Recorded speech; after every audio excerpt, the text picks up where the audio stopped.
Ito na yung fried garlic, chili oil sauce. At ito na nga yung 180 ml na chili oil sauce. Pagluluto muna ako ng fried garlic. Binawasan ko nga yung para sa chili and oil sauce natin. Ayan, at imikas-mikas mo na nga yan, insan. Huwag kang tumigil hanggang sa hindi mag-golden brown yung garlic natin. Kasi pag tumigil ka, masusunog yan sa ilalim. Hindi pantay yung pagkaluto niya. Garlic na yung gagawin natin, guys.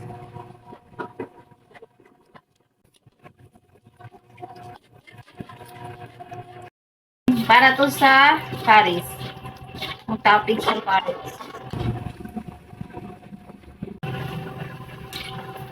1/2 oil.